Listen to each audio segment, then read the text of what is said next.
ये तवाज़ुन आपको जो है वो कायम करना है।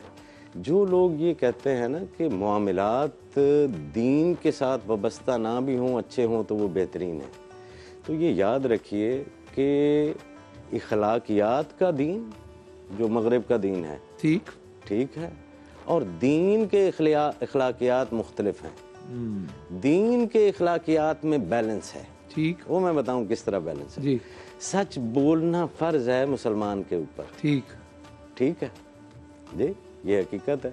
इखलाकियात के हर मय्यार के ऊपर जो है वो पूरी उतरती है, लेकिन इस्लाम कहता है कि भाई की ग़ीबत करना जुर्म है, और ग़ीबत जो है वो झूठ नहीं होती है, ग़ीबत सच ही होती है। एक बुरा वस्फ या कमजोरी हो तो बोहतान हो जाएगा ना, झूठ बोहतान हो गया जी। तो वो सच को भी फिर बैलेंस करता है कि गैर जरूरी सच नहीं बोलना, ठीक जी। एक हमारा जो बेस्ट है ये वो वाली सोच है जहाँ पे वो इखलाकियात को दीन बनाए हुए हैं, वहाँ पर वो फ्रीडम ऑफ स्पीच के ऊपर हैं, वो भी सही।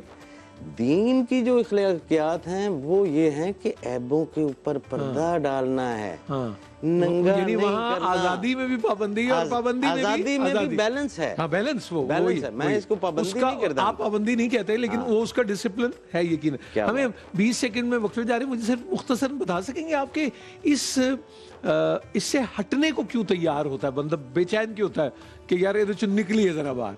इस पे हम मेरा ख्याल वक्फे में करते हैं बात। मुझे लगता है हो सकता है ये बातें आपके लिए दिलचस्पी का बायस हो सकता है आप कहें कि नहीं है दिलचस्पी का बायस, तो वो क्या कहते हैं, फैज साहब ने कहा तुम जो चाहो तो सुनो और जो चाहो ना सुनो। जी अस्सलाम वालेकुम वरहमतुल्लाहि वबरकातुहू। आपकी खिदमत में एक बार फिर हाजिर हैं हम, और साहबजादा आसिम हारूनी चिश्ती साहब तशरीफ़ फरमाएं। अब मैं बिल्कुल समझ रहा हूँ जी, आप जो कह रहे हैं वो मैं पूछना ही चाह रहा हूँ, और अगर जहाँ तक मैं समझ सका हूँ मैं अपना वो बताता हूँ आपको। ये जो दोशाला पहन रखा है आसिम हारूनी चिश्ती साहब ने, इस पे हेच लिखा हुआ है मेरा ख्याल, ये अगर सही है तो वो जी वो ये सवाल उठ रहे हैं कि आप बताएं, क्योंकि वो वाक़या पिछले दिनों वो हलू वाला हुआ था, वो जिसको हलवा भी लोग समझने लगे और वो सारा हुआ, तो ये हेच लिखा हुआ है जी। हेच जो है वो लिखा हुआ, ये एक सूफी टर्मिनोलॉजी है, ठीक है जी, हस्तो नीस्त की, ठीक, to be and not to be, ठीक है जी। तो हीच का मतलब होता है कि कुछ नहीं है, कुछ नहीं, मैं कुछ नहीं हूँ, मैं कुछ नहीं, नूरुल हसन ने जो मुझे समझना है खुद से ही समझ लिया, मैं कुछ नहीं हूँ, हीच है, ठीक है जी। वाह, बहुत बड़ा अच्छा। अरे इसमें भी वैसे बात करेंगे कि जो कैलीग्राफी है उसकी क्या रूहानी एक तासीर देखने में भी और समझने में, और फिर जो करते हैं वो किस में से गुजरते हैं वो तो। अच्छा जी, मैं बात वहाँ थी कि बेचैन क्यों रहता है इंसान इस तवाज़ुन से निकलने को, कोई है ये इसे टेंडेंसी, तवाज़ुन से निकलता है तो बेचैन हो जाता है, तवाज़ुन तो बेचैन नहीं होगा, ये नहीं, तवाज़ुन से निकलता है तो बेचैन हो जाता है। तो क्या ये कह सकते हैं कि वो बेचैन होना चाहता है, या उसको नहीं पता लगता कि मैं किधर जा रहा हूँ, उसको पता नहीं लगता, वो जिसे वो कहते हैं ना टेम्पटेशन या शहवत, वो उसमें आ जाता है जी।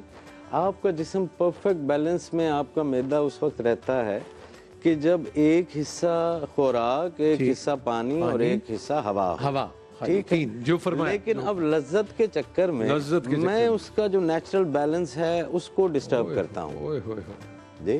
तो वो उम्मुल मराइज जो है वो, और जिसका होता है फिर उसको ही पता लगता है कि वो क्या, कहाँ वो बैठा है और उस पे क्या गुजर रही। एक मुसलमान का जो परफेक्ट बैलेंस है हथकार वाले और दिल यार वाले, वो 5 वक्ता नमाजें हैं, ठीक। जब तक आप उस बैलेंस के अंदर रहते हैं, आपकी वो जो रूहानी लो है, रूहानी लो चलती रहती है, ठीक जी। तो ये आपका बैलेंस होता है। अदरवाइज ये जिस फिजिकल वर्ल्ड में आप जो स्ट्रेस ले रहे हैं, जो एंजाइटी ले रहे हैं, जो ये वर्ल्डली अफेयर्स आपको कंज्यूम कर रहे हैं जी, इसमें आपने हद ही कर दी, ठीक है, कि आपके पास तो वो एक पनाहगाह नमाज की सूरत में थी कि आप गए, ठीक, जोहर में आपने दिन में टेंशन बॉस की भी ले ली, काम का प्रेशर भी है, टारगेट भी अचीव करने हैं जी, तो आप किसी मेडिटेटिव स्टेट में ही नहीं गए। आपका दिमाग जो है वो मुसलसल इतनी सोचों के अंदर गलता है कि वो अपना आप भूल जाता है, ठीक।